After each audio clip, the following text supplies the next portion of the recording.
¿Qué tal? ¿Cómo les va? Bienvenidos a La Bancada. Estamos con toda la información del Congreso de acá, de la Cámara de Diputados. Acaba de terminar hace minutos la reunión de la Comisión de Fiscalización y Seguimiento del Ministerio Público, una comisión que no tiene, una bicameral, es que no tiene el rol de dictaminar, sino más bien de recibir un reporte del Ministerio Público, lo que se conoce en la jerga como jefatura de fiscales.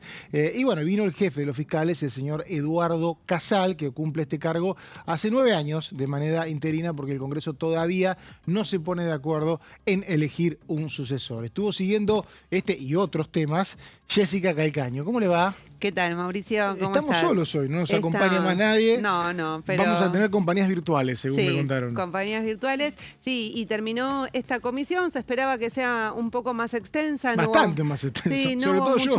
No hubo muchas preguntas, eso, claro. Eso estabas preocupado porque dos preguntas. Y Galmarini, el diputado Galmarini, que es el presidente de la bicameral, y después el diputado Giuliano, también de Unión por la Patria, hizo otra pregunta. Pero bueno, fue acotado y se dedicaron más bien a hacer un informe, como decías. Estuvieron también Juan Manuel Casanovas y Juan Manuel Olima Espel, que son secretarios de la Procuración. Bien. Claro, hicieron un informe, lo que dice Jessy es que estos dos secretarios hicieron un informe inicial sobre el funcionamiento del Ministerio Público. Lo que hace esta comisión es seguir cómo funciona el Ministerio Público. No puede intervenir en las decisiones, pero sí puede legislar para que funcione mejor. Por eso hubo muchos planteos respecto a la implementación del Código Procesal Penal, que está sancionado hace ya mucho tiempo, pero que tiene una implementación parcial en algunas provincias. De hecho, Casal recordaba que lo empezaron a implementar poco después de su primera visita al Congreso, que fue allá por el 4 de junio de 2019. Títulos del día.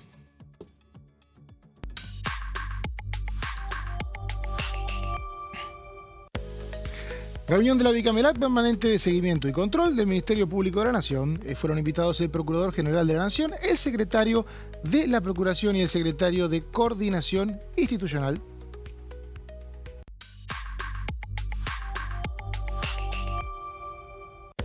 Reforma del Banco Central. El presidente Javier Milei se reunió con diputados y senadores para coordinar la estrategia legislativa.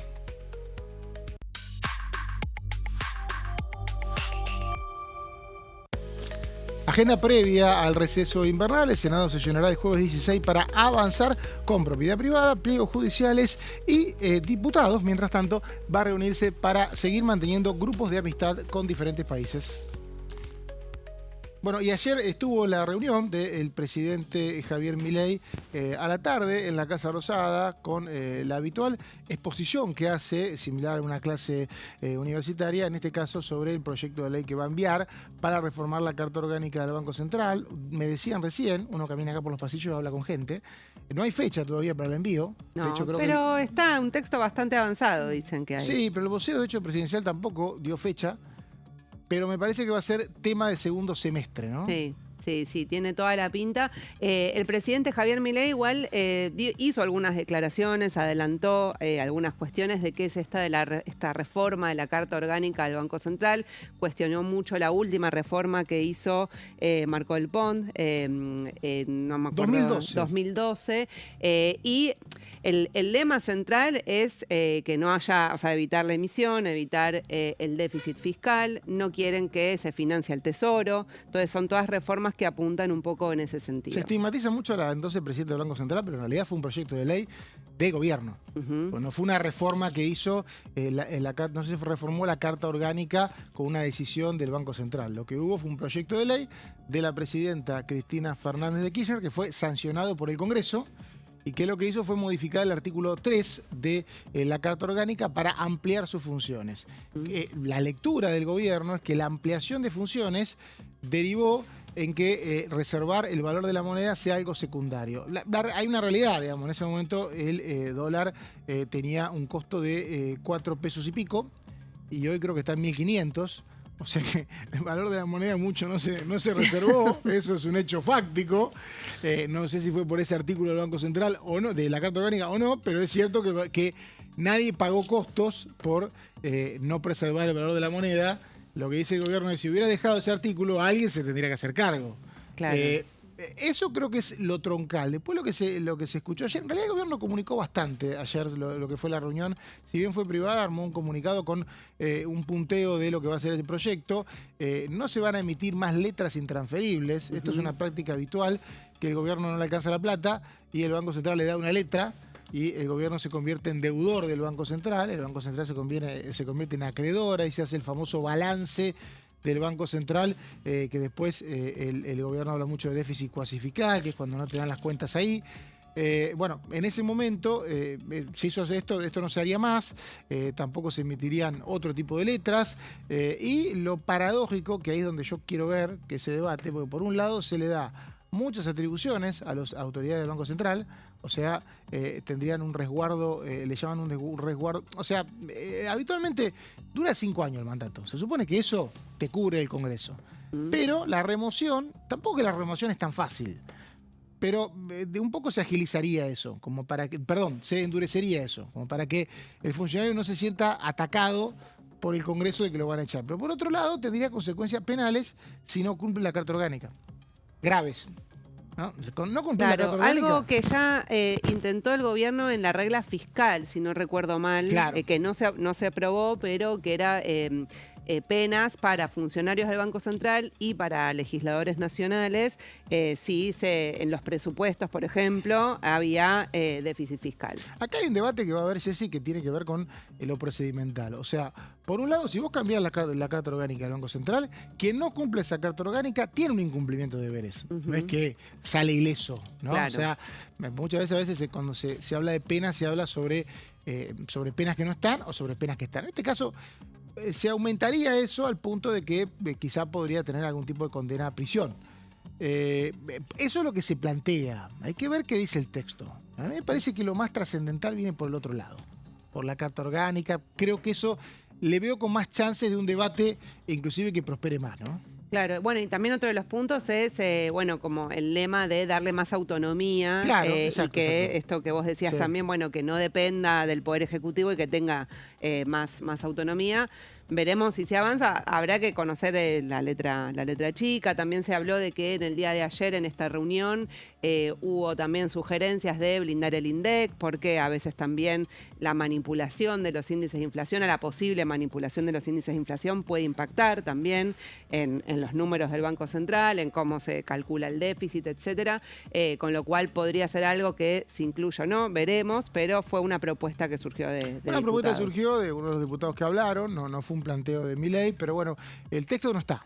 O sea que nos vamos a encontrar con el texto. Dicen no antes de 10 días, o sea, en el mejor de los casos podría estar fines de la semana que viene, comienzo de la siguiente.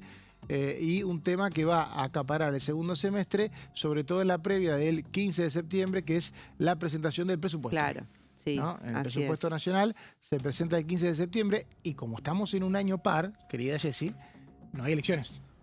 Cuando no hay elecciones, el Congreso de septiembre es el mismo que de diciembre. Sí. Por lo tanto, si un gobierno quiere aprobar el presupuesto, no demora tanto. No debería. No debería demorar tanto. Si Sí. demora, porque no lo quiere aprobar. Uno nota, a partir de estas leyes, que el gobierno quiere aprobar el presupuesto. De hecho, ya lo tuvo el año pasado. No creo que se dilaten mucho las reuniones de comisión después del 15 de septiembre. No, opino lo mismo, Mauri, pero sí creo que el debate del presupuesto va a estar muy atravesado, como en su momento lo hicieron el año pasado con el proyecto de regla fiscal, que se envió junto con el presupuesto y de hecho fue al recinto junto con el presupuesto, no se llegó a votar, no había consenso. En este caso es como un intento de ir en el mismo sentido de defender el superávit fiscal con otro proyecto que tiene que ver con la reforma de la Carta Orgánica del Banco Central, pero va un poco en la misma línea del objetivo, ¿no? Claro, exactamente, y bueno, hay que ver qué consenso tienen.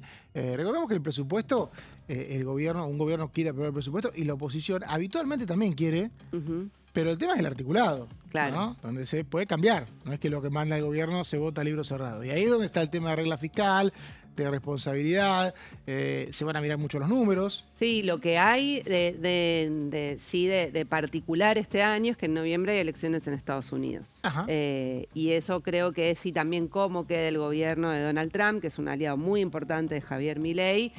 puede tener algún impacto, incluso también digo por un impacto en los mercados mundiales, digamos, de cuál es el resultado de esa elección. Entonces hay que poner un ojo ahí también. O sea que por ahí se puede acelerar, puede ser un motivo más para acelerar el tratamiento, porque en noviembre, yo recuerdo años pares, el 2024 fue muy particular porque este gobierno tenía muy poca presencia legislativa, pero recuerdo otros años pares, es más, me estoy acordando de 2022, que había el Mundial, se aprobaba, el presupuesto era ley 15 de noviembre, en el Senado. En un mes se liquidaba. Sí, 2 meses.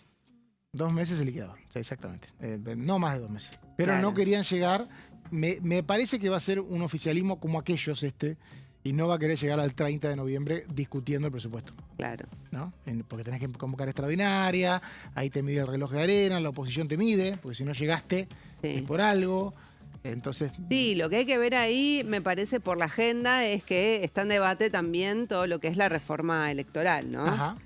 Donde ahí hay, en un ratito vamos a repasar un poco los puntos del proyecto del Poder Ejecutivo, pero ahí hay una negociación en curso con los gobernadores que siempre para el debate del presupuesto también tienen mucho peso en la negociación. por ahí sale todo junto, noviembre.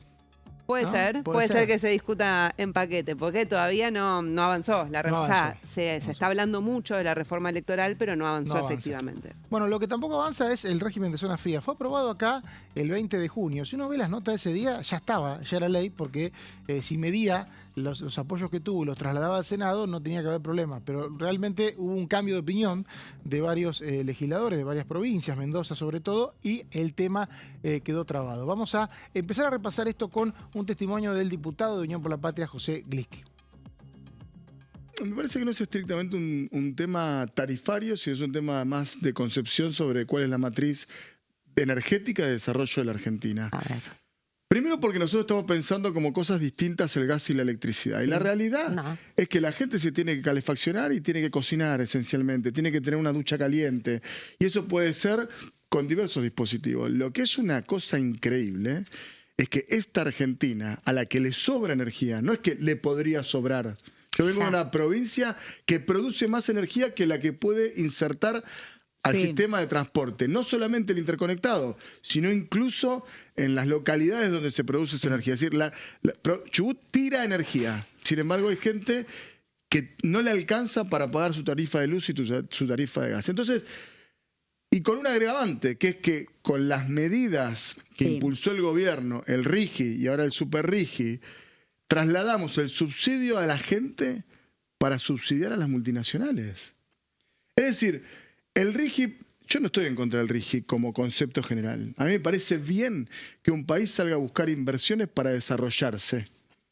Pero una cosa es que salga a buscar inversiones para desarrollarse y otra cosa es para saquear los recursos naturales que tiene este país sin ningún tipo de consecuencia positiva sobre la calidad de vida de la gente. Entonces vos me hablás de zona fría. Yo lo que veo que en la zona fría, que es una medida que busca avanzar y profundizar esta línea de subsidio a las grandes empresas.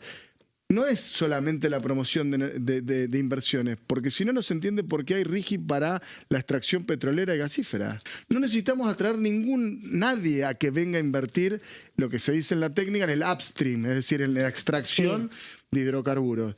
Y entonces le estamos sacando plata del bolsillo a la gente, porque eliminar subsidios es sacarle plata que va destinada a proteínas a pagar la tarifa de la luz o del gas. Y es lo mismo si es la luz, el gas o el agua. En la Argentina, comer, calefaccionarse y todas las actividades que demandan energía en un hogar deberían ser de una bajísima incidencia sobre el salario.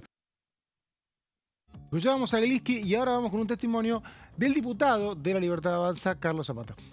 Con respecto a la zona fría, a mí no me parece bien que todo el pueblo argentino concurra a solventar o a subsidiar con sus impuestos a determinados ciudadanos, y mucho menos en la forma que se hacía antes, donde se subsidiaba la oferta. O sea que todos pagábamos para que las empresas puedan facturar lo que les parezca o tengan pingües beneficios.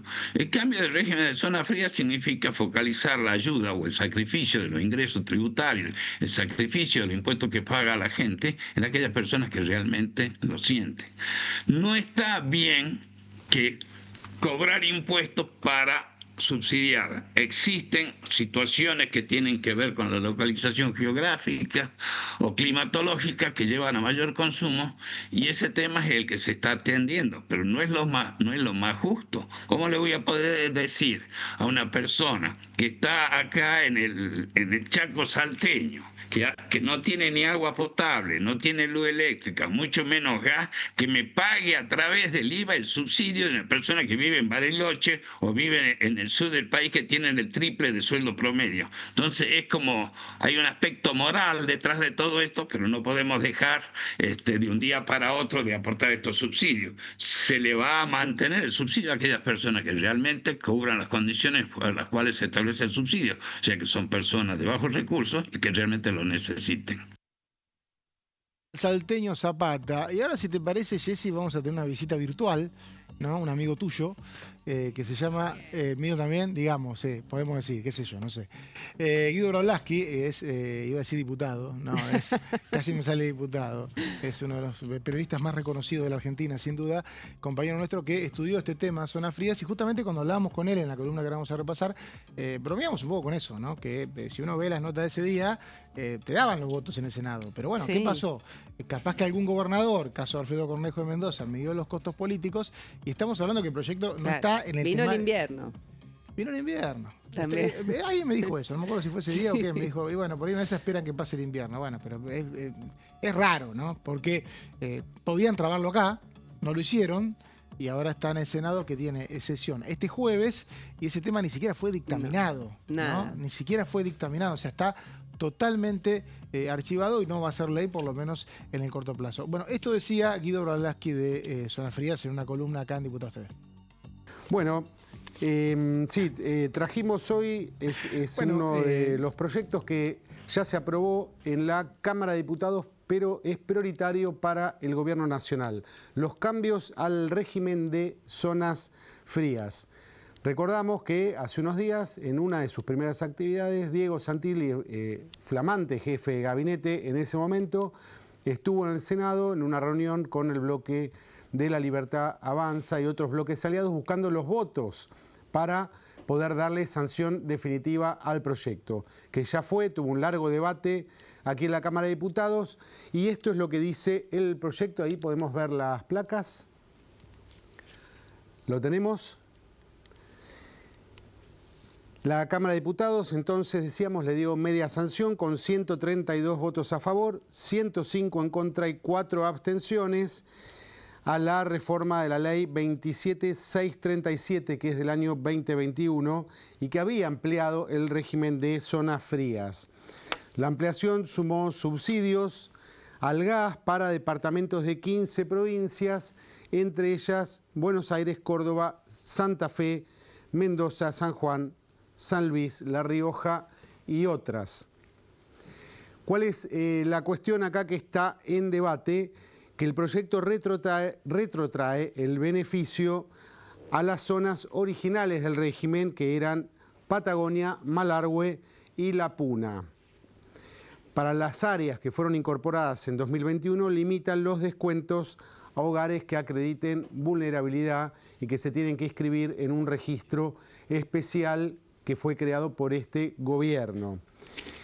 ¿Qué es lo que busca el gobierno nacional con esto? Recortar subsidios, algunos hablan de 200.000 a 400.000, otros elevan un poco más la cifra, llegan a casi 500.000 millones de pesos. En 2021 el régimen incorporó 3,3 millones de beneficiarios. Hoy día se superan los 4 millones de beneficiarios en el régimen de zonas frías. Se quiere volver entonces al esquema anterior. Recordemos, fue un proyecto del kirchnerismo del año 2021.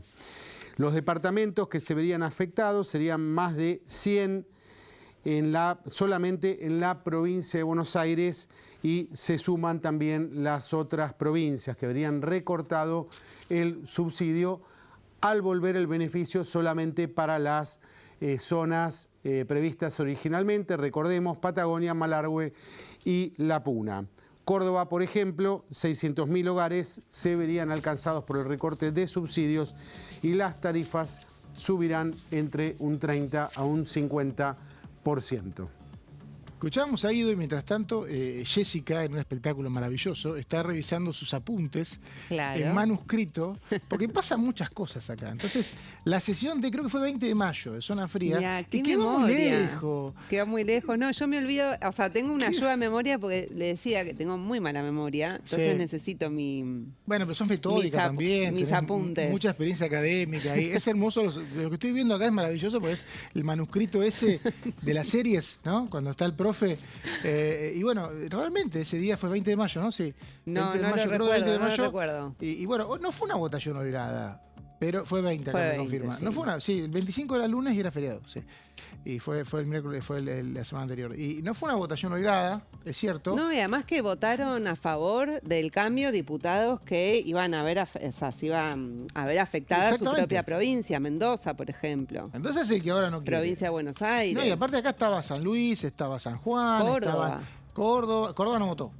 No, pero hay de otros bloques, digamos. De otros bloques. También Salta, que digo, había provincias que uno decía acá, bueno, el desafío fuerte es diputados. Tenés todas las provincias que iban a tener aumento de tarifa, están acá. Chubut. Si pasás diputados, en el Senado, como una cuestión de representación territorial, se daba de que iba a ser, bueno, pero allá las mismas provincias que votaron no quieren votar. Me parece, y esto no lo tengo chequeado, diría un periodista ahí, que es un poco lo que presume Jessy, ya no me acuerdo si me lo dijo al aire o fuera al aire, que están esperando que pase el invierno.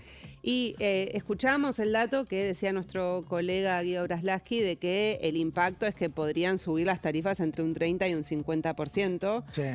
Con lo cual, en invierno, en lugares, o sea, tuvimos semanas donde hubo temperaturas bajo cero, incluso en zonas de la provincia de Buenos Aires. Que también es otra afectada. Que es otra de las afectadas, que tiene zona donde casi que nevó, digamos. En algunos lugares había nevado, todo. Entonces, sí, o sea, iba a tener un costo importante. Costo, justo de esta época, recordemos que Zona Fría es lo que plantea es un subsidio. En Zona Fría lo que se tomó con esta reforma son regiones que tienen días fríos, pero no grandes tiempos de zonas frías. Se vuelve a la reforma anterior donde se toma la Patagonia, donde la gente dice no apaga el calefactor, no apaga el calefactor durante 3 meses, y eso obviamente generaría un impacto tarifario en las zonas que dejarían de tener beneficio justo en estos días, ¿no? Después en el resto del año quizás se podría sobrellevar. Bueno, quizás esto llegue, quizás en noviembre, como decíamos hoy. Puede ser, porque te acordás que también en su momento, cuando se debatió, había una promesa de hacer también unas zonas cálidas. Eso está, tenés razón. Entra todo. Entra todo. Entra quizás, todo en sí. noviembre. Vamos a tener un noviembre bastante intenso. Por suerte el Mundial termina este año en junio. La semana que viene vamos a tener un vacío. En el 22 Mauricio. tuvimos, que es un año similar a este porque es el preelecciones presidenciales. Bueno, tuvimos Mundial esa vez en noviembre y fuimos campeones, lo cual me parece que se debería repetir, ¿no? Obviamente este año. No voy a emitir opinión al respecto hasta que muy no pase el partido. Confiado en esa oportunidad, no parado de decir que vamos a ser campeones, lo digo ahora siempre. Pausa, así volvemos.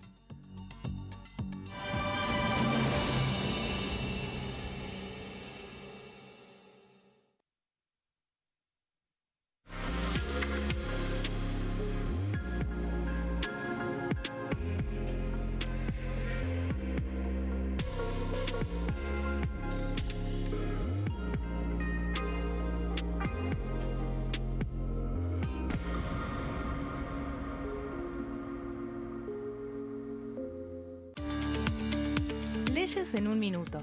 Régimen de incentivo para medianas inversiones. El Gobierno Nacional reglamentó el RIMI, un nuevo régimen diseñado para las pymes. El objetivo es apostar por la innovación, el crecimiento y la creación de empleo. Enmarcado en la Ley de Modernización Laboral, el RIMI fortalece la producción local y dinamiza las economías regionales. El nuevo sistema ofrece previsibilidad y beneficios fiscales clave para fomentar inversiones tales como devolución acelerada de IVA, estabilidad normativa, reducción en la alícuota de ganancias y exenciones para importar bienes de capital, Fomenta inversiones en sectores estratégicos. Esto significa generar condiciones favorables para cualquier pyme que desee adherirse a este sistema. El régimen se adapta al tamaño de cada empresa con escalas que comienzan en los $150.000 de inversión. Con este marco, Argentina da otro paso esencial para impulsar la inversión productiva a nivel federal.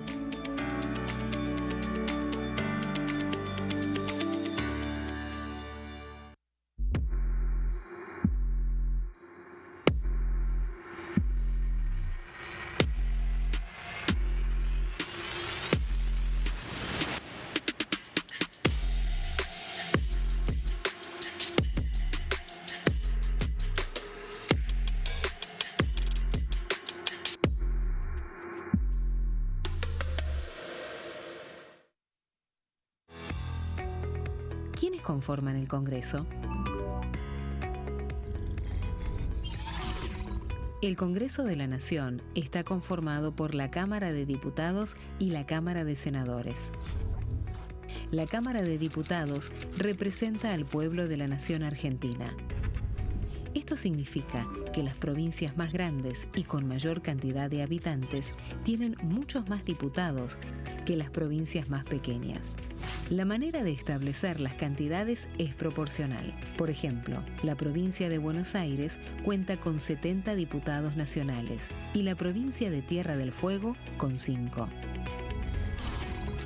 La Cámara de Senadores representa a las provincias. Cada provincia envía 3 senadores al Congreso Nacional.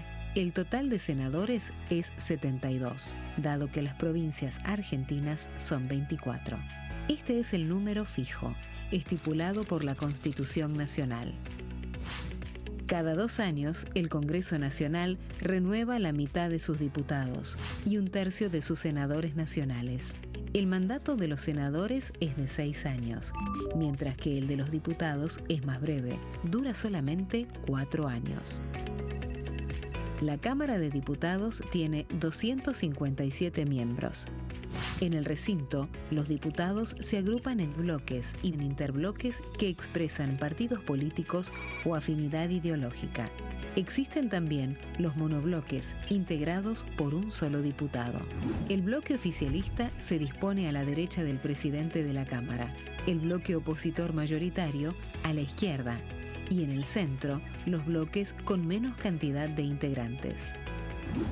Son requisitos para ser diputado: tener al menos 25 años, 4 años de ciudadanía argentina, haber nacido en la provincia por la que se postula o haber residido en ella los 2 años precedentes.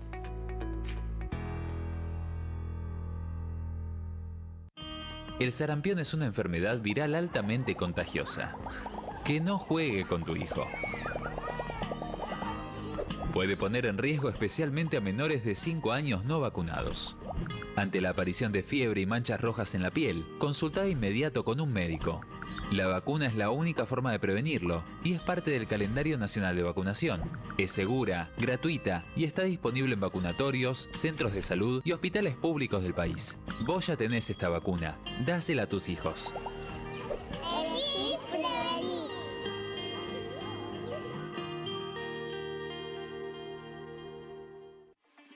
Leyes en un minuto.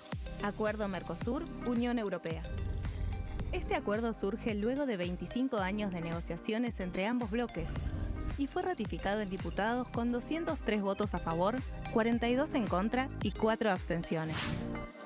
Gracias a esta ley, se crea una de las zonas de libre comercio más grandes del mundo, alcanzando a casi 800 millones de consumidores. En un contexto de fragmentación económica, funciona como una alianza estratégica de cara al futuro.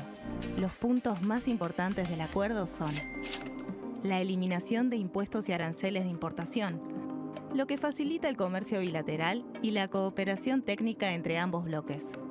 El acuerdo no se limita a bienes físicos, sino que también incluye regulaciones sobre servicios, propiedad intelectual y desarrollo mutuo. Además, establece un mayor acceso al mercado europeo para productos como carnes, vinos y agroindustria. Adicionalmente, contempla el ingreso de maquinaria y vehículos de origen europeo. Tras ser aprobado por el Congreso, Argentina y Uruguay se convirtieron en los primeros países del Mercosur en ratificar el acuerdo. Este acuerdo consolida una alianza comercial estratégica entre ambos bloques.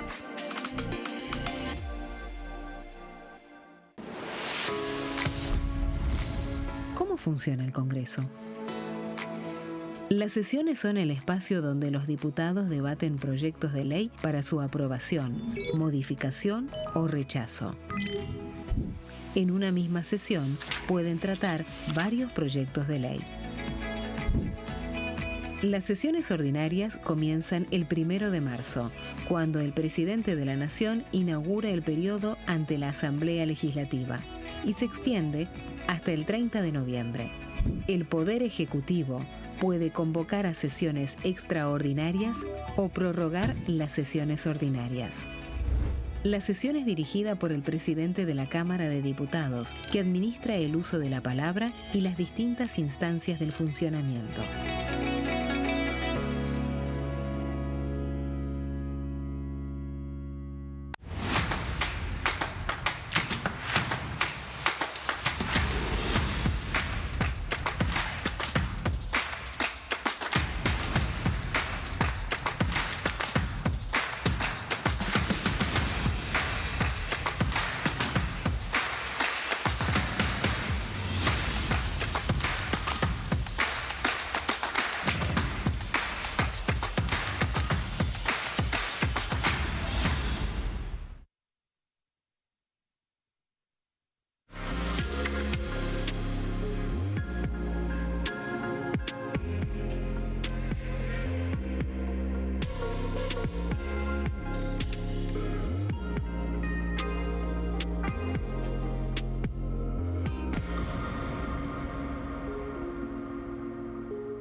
Seguimos en la bancada con toda la información de la Cámara de Diputados. Hoy tuvimos, recordemos, reunión de la Comisión Bicameral de Fiscalización y Seguimiento del Ministerio Público. Estuvo el procurador Eduardo Casal y los subprocuradores, habías dicho vos, sí, ¿no? subprocuradores que ya te digo... me decís el nombre todo aquí impecable. Te digo, tenía los nombres anotados. Obviamente todo tiene anotado. Juan Manuel Casanovas y Juan Manuel Olima Espel. Las cosas que tiene anotadas, las miro de acá, no puedo creer. Todo el detalle de la reunión esa, que duró muy poco. Nosotros creíamos que iba a durar mucho, pero empezó 11 y pico y 12, 1 menos cuarto ya terminó. Una exposición de quienes acaba de nombrar Jessy sobre el funcionamiento del Ministerio Público. Hablaron de las dificultades que puede tener la implementación del Código Procesal Penal, dificultades operativas, obviamente. Los procuradores y los subprocuradores piden al Congreso leyes y fondos, vamos a ser concreto, ¿no? O sea, necesito tal ley y tal presupuesto para ir hacia tal lugar. Y después habló el procurador Eduardo Casal sobre lo que se conoce como fallo Levinas, que es una decisión de la Corte Suprema de Justicia que obliga a los fiscales a intervenir o a, mejor dicho, actuar ante planteos del Tribunal Superior de la Ciudad de Buenos Aires, y está habiendo algún problema de implementación sobre ese fallo. Pero esta semana, Jessy, es la semana, y es la anterior, internacional, porque se están creando muchos grupos de amistad. El recambio legislativo había obligado en diciembre a cambiar las conformaciones. Obviamente la agenda no había dado lugar, y esto es un desfile de embajadores, el Congreso, que vienen a armar los grupos de amistad. Hoy martes hay un montón, ¿no? Hoy martes tenemos en realidad el de amistad con Japón, que fue a las 10 de la mañana, sí. Y a las 11 República de Paraguay.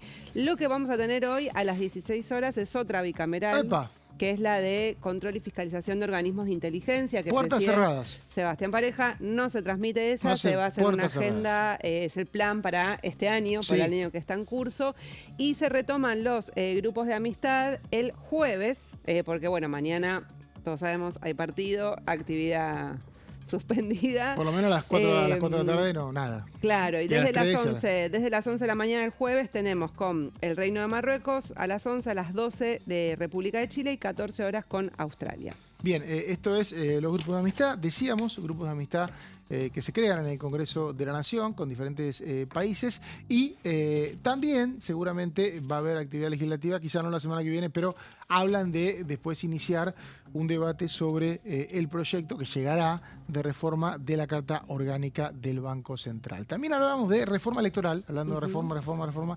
Reforma electoral es un proyecto que en este momento se tramita en el Senado, por lo menos llegó al Senado, tuvo una sola reunión, hay muy poca actividad al respecto, pero sí mucha negociación, vamos a ir repasándolo. Y antes que nada, un audio, en realidad una presentación que hizo sobre este tema en Diputados TV el diputado de La Libertad Avanza, Alejandro Carranza. Bueno, nosotros como espacio político tenemos muy claro la necesidad de la eliminación de las PASO. Más que una necesidad, entendemos que la PASO no ha cumplido con el cometido para el cual fue pensada originalmente y hoy hay una gran erogación por parte del Estado Nacional para terminar haciendo lo que podríamos decir una gran encuesta paga por el Estado para que cada espacio político termine sabiendo en qué situación se encuentra con respecto a la intención de voto para una general con la ciudadanía. Digo, me parece que hoy la mayoría de los partidos no dirime sus candidaturas ahí, y si así lo hiciera, deberían votarlos quienes están interesados en participar en esa interna, que son los afiliados de los frentes que se puedan constituir o de los propios partidos políticos. Me parece que el Estado nada tiene que hacer para dirimir candidaturas de cada uno de los frentes o los espacios políticos. En razón de eso, y viendo lo que ha pasado históricamente con el tema de las PASOs, es que entendemos la necesidad de que hoy es un gasto totalmente superfluo cuando hay muchas otras necesidades mucho más importantes, más relevantes que la tremenda erogación que hace el Estado Nacional con el tema de las PASO. Y con esa reforma también viene de la mano con la ficha limpia, que creo que es una demanda que nos hace toda la sociedad para quienes potencialmente puedan llegar a ser candidatos, como es la cuestión de sus antecedentes y su historial social, por decirlo de una manera. Me parece que en esa lógica es importante que avancemos. Bueno, sé que estamos trabajando en el Senado para ver si podemos tener las voluntades necesarias para que el proyecto avance. También que si puede sufrir alguna modificación para ver qué tipo de modificación, y después si llega acá a diputados también seguir trabajando para, si hay que mejorarlo y el proyecto, y si no, para que se apruebe como viene el Senado. Carranza, diputado de La Libertad Avanza. Ahora vamos a una voz de la Unión por la Patria, el diputado Marcelo Mango. Es una herramienta importante para la democracia, para las elecciones y para el conjunto de la ciudadanía, y en particular también para la oposición. Y en esto vale marcar que el peronismo impulsó esta ley y consiguió apoyos muy importantes, la ley de las PASO estoy hablando, cuando justamente era oficialismo, es decir, cuando menos la necesitaba, pero creemos que es una herramienta importante para organizar democráticamente las elecciones, para seleccionar de los precandidatos a los candidatos de cada fuerza o de cada espacio político, que eso creo que es muy importante, y hacerlo con honestidad, con tiempo y con transparencia. Entonces nos parece que no es el momento de derogar las PASO. Nosotros vamos a seguir reivindicando la herramienta de las primarias abiertas, simultáneas y obligatorias para seleccionar nuestros propios candidatos, y creemos que si hay una estrategia del oficialismo justamente de tratar de complicar a la oposición a través de una herramienta que debería ser de acuerdo, porque es de sustento del sistema democrático y electoral en todo el país, me parece que sería un error, ¿no? Creo que bastante complicado estuvo el oficialismo sosteniendo un jefe de gabinete que ya no era jefe de gabinete. Creo que el nuevo jefe de gabinete tiene todo el derecho a impulsar sus propias políticas, pero creo que todos los argentinos esperamos un fortalecimiento de la institucionalidad en la Argentina. Las leyes electorales garantizan la participación democrática y el funcionamiento de los partidos políticos y también de la oposición. En ese sentido, entonces me parece que cualquier ley electoral tiene que hacerse no en año electoral, tiene que hacerse con acuerdos y discusión política y con respeto a las diferencias y a las diversidades que tiene nuestro país y las distintas fuerzas políticas que componen el sistema democrático. Escuchábamos a Mango de Unión por la Patria y ahora vamos a escuchar la voz de la diputada de la coalición cívica, Mónica Frade.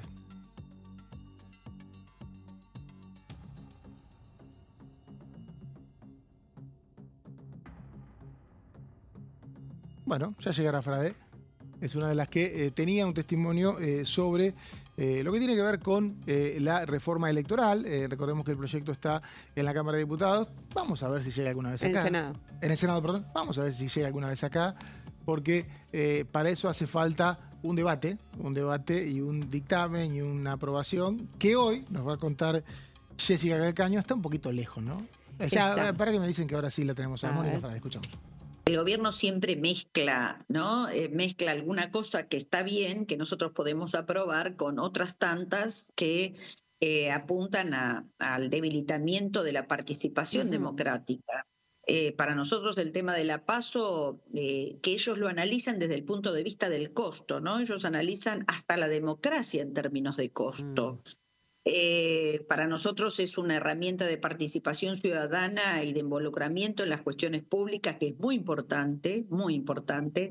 Ellos apuntan, obviamente, con esa reforma que también tiene que ver con lo que recién estábamos hablando, no solo a eliminar la PASO y a disponer de colectoras para ir a un sistema de fortalecimiento del bipartidismo, eliminando todas las voces o casi la proscripción de los partidos minoritarios, que son casualmente los que más molestan, porque en realidad los sectores políticos mayoritarios casi siempre acuerdan las cosas, a veces a la luz del día, a veces de noche.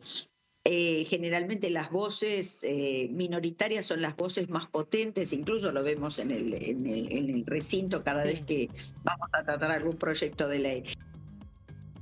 Escuchábamos a Mónica Frade hablar de la reforma electoral, pero bueno, Jessy tiene todo para contarnos. ¿Qué pasa? Que la vimos hace 3 meses, una reunión sola. ¿Qué tengo que esperar? A ver.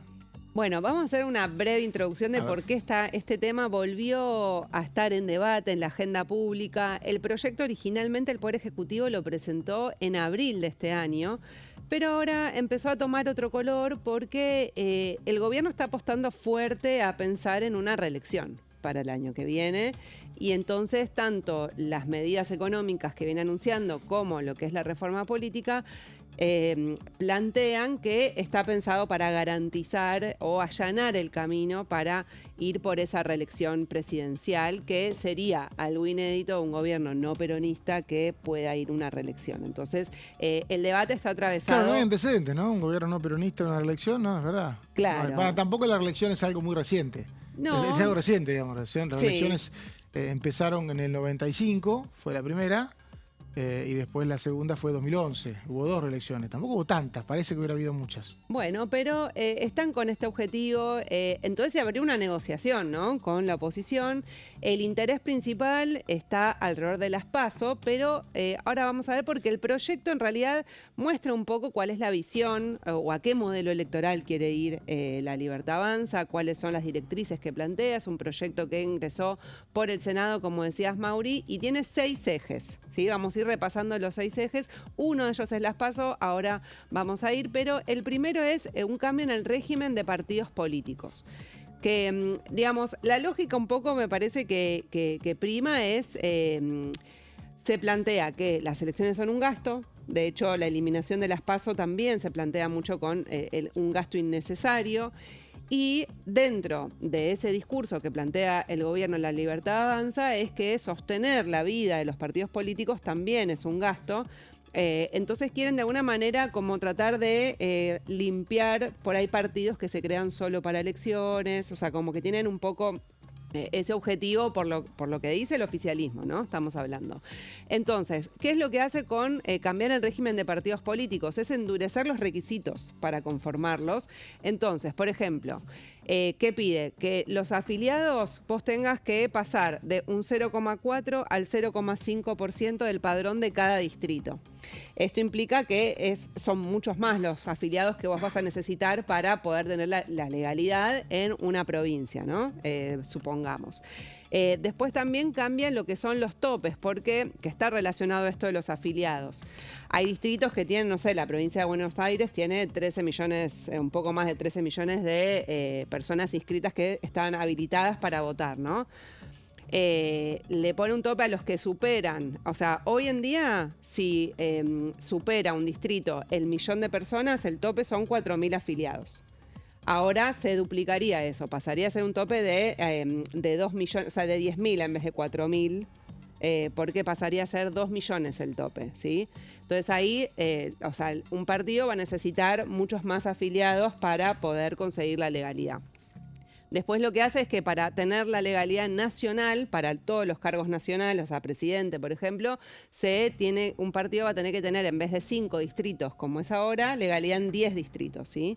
Entonces es otra dificultad que por ahí, sobre todo en los partidos que son más chicos, le puede generar dificultades. Partidos chicos que tienen, digamos, vida política, que no es que... Recordemos que este presidente asumió sin un partido propio. Claro. Tuvo que hacer una alianza entre diferentes sellos que conformaron la Libertad Avanza y después se dedicó inmediatamente después de asumir a armar el partido y ahora sí tiene sello en las 24 provincias. Así es. Otro de los requisitos que se incorporaría, que sería algo nuevo, es un piso nacional del 0,1% de los electores habilitados. Un partido va a tener que tener ese piso mínimo para poder tener la legalidad nacional. Y también lo que cambia es la pérdida de personería. O sea, si un partido hoy hay 2 elecciones que saca menos del 1%, pierde la personería.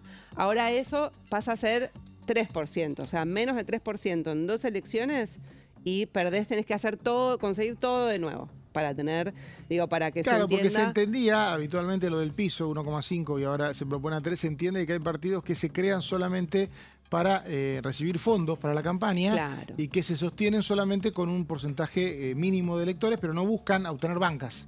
Claro. ¿No? Pensamos que con 1,5, creo que en Buenos Aires puede llegar a captar algo, pero no tenés banca en ningún lado. Así es, así que bueno, eso todo este capítulo, este eje es con cuáles son los requisitos para poder conformar partidos en distritos y para tener la legalidad nacional, ¿sí? Que es la que permite a los partidos poder presentarse a elecciones o eventualmente hacer alianzas, etcétera. Vamos a la siguiente placa para ver el segundo punto, el segundo eje, que es la democratización de la representación política, la transparencia y la equidad electoral. Y aquí es donde está el tema de las primarias, abiertas, simultáneas y obligatorias. Lo que propone el proyecto original es derogarlas directamente y pasar un sistema donde cada alianza o partido tenga sus propias primarias, pero como un mecanismo interno. Entonces se saca el piso proscriptivo que se decía del 1,5 para poder pasar a las generales, entonces se necesita un sistema de avales. Bueno, cambia un poco el mecanismo, pero sería algo que depende de la carta, digamos que, o sea, del estatuto de cada alianza, cada partido, qué mecanismo se da para generar esta instancia. Y aquí es donde está el debate central, por lo menos en la negociación actual, Mauri, conversábamos, bueno, está esta posibilidad de derogar que plantea el proyecto.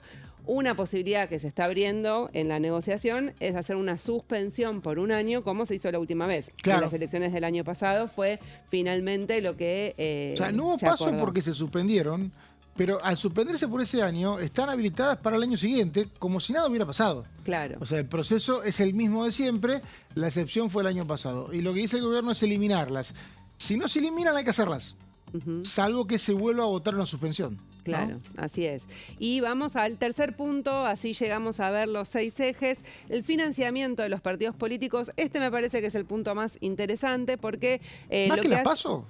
Sí, porque acá se plantea, es una lógica completamente diferente en el sentido de que se eliminan los fondos públicos para las campañas electorales y más bien se va a una lógica de que tenga mucho peso el financiamiento privado. Además también se eliminaría todo lo que son los espacios gratuitos en radio y televisión, que nosotros siempre escuchamos en las elecciones los spots, etcétera. Bueno, eso dejaría de estar y se va a poder pagar de forma privada la publicidad, que es muy cara, entonces van a ser pocas personas las que puedan pagar esos segundos, minutos en radio y televisión. También se eleva el tope privado por persona o empresa para poder aportar a las campañas. Hoy es el 2% de un módulo electoral que se calcula cada año, que establece la Cámara Nacional Electoral. De 2% de ese total permitido se va a pasar al 35%, o sea, sube mucho la posibilidad de poder financiar con privados y también se permiten, por ejemplo, gastos de terceros sin declarar, que esto es un poco el sistema que tiene Estados Unidos llamado Super PAC, que son como comités de acción política que se crean especialmente para canalizar financiamiento y no tienen límite. No hay límite de financiamiento ahí, entonces se pueden canalizar por esa vía para las elecciones en particular. Así que este sería otro de los puntos. Sí prohíbe el aporte de personas en empresas extranjeras, eso sí se agrega. Vamos rápido al cuarto, que es parlamentarios del Mercosur, que se suspende la elección directa y que mientras tanto haya una designación de diputados nacionales para ocupar esos cargos y que no haya ninguna remuneración extra. El quinto punto tiene que ver con la simultaneidad de elecciones nacionales y provinciales. Aquí es el intento de implementar la boleta única de papel en todas las categorías nacionales, incorporar el casillero de lista completa, que esto a los partidos provinciales no les gusta. No les gusta. Y la adhesión, que es lo que decís ahí, eso tiene que ver con el diseño de la boleta, ¿no? Claro. O sea, si vos tenés en una provincia boleta única papel, podés adherir y hacer una misma boleta que tengan las dos cosas sin necesidad de hacer la famosa concurrente, que es 2 urnas separadas, Claro. Pero tenés que tener el mismo sistema que en la Nación. Algo que ya ocurre actualmente, solo que cambió el sistema de la Nación. Claro. Si actualmente, si hace 2 o 3 elecciones vos tenías un sistema diferente al boleta papel, partidaria, tenías que hacer una concurrente. Ahora, ¿qué pasa? Hay que adaptar para hacerla simultánea si tenés la BUP en la provincia, ¿no? Claro, así es, así que bueno, el casillero de lista completa que se había eliminado cuando se votó la boleta única papel, a partir del pedido de los partidos provinciales, claro. Los partidos provinciales pidieron eliminarla, bueno, va a ser un punto seguramente de debate o de polémica. Y por último, el sexto eje tiene que ver con ficha limpia, también algo que ya fue debatido. Finalmente el Poder Ejecutivo incorporó este punto, que es para personas condenadas por un delito doloso, condena en segunda instancia y antes del 31 de diciembre del año anterior a las elecciones, no podrían presentarse a ningún cargo. Así que estos son los 6 ejes del proyecto del Poder Ejecutivo. Lo que está más en discusión es las PASO, básicamente. ¿Paso sí o paso no? Exactamente. El resto se arregla, eso es lo que uno escucha, ¿no? No significa que salga tal cual fue enviado, pero puede haber una negociación. Ahora, entre que haya paso y no haya paso, hay una diferencia muy grande, ¿no? O sea, tenés que aceptar que la elección exista o no exista. Claro, pero nadie quiere arriesgarse a eliminarlas por completo como mecanismo, porque eso sería nunca más poder. Nunca más. O sea, bueno, hay que hacer una nueva ley para restablecerla, pero sería más engorroso. A todos les gusta, porque claro, las PASO es un accidente histórico que tuvimos PASO, un gobierno que en un momento sintió que las iba a necesitar, después finalmente no tanto. Y a cada oposición le sirve. Entonces, nadie sabe si va a ser un día oposición dura. Hoy es aliado, mañana soy oposición. Y capaz que el día de mañana me sirve. Entonces, ¿para qué voy a eliminar un instrumento que el día de mañana me sirve? Entonces, por las dudas, todos la quieren tener. Gracias, Jessy, por esta placa y gracias por esta hora en la que estuvimos solos. Mañana estamos de vuelta acá a las 13 de la bancada. Gracias por estar.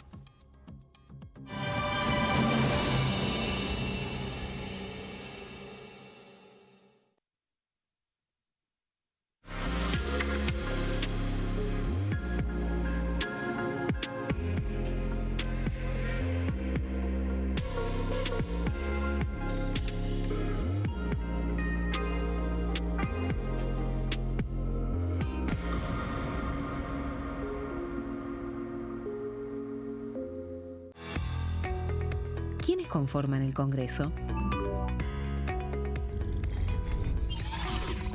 El Congreso de la Nación está conformado por la Cámara de Diputados y la Cámara de Senadores. La Cámara de Diputados representa al pueblo de la nación argentina. Esto significa que las provincias más grandes y con mayor cantidad de habitantes tienen muchos más diputados que las provincias más pequeñas. La manera de establecer las cantidades es proporcional. Por ejemplo, la provincia de Buenos Aires cuenta con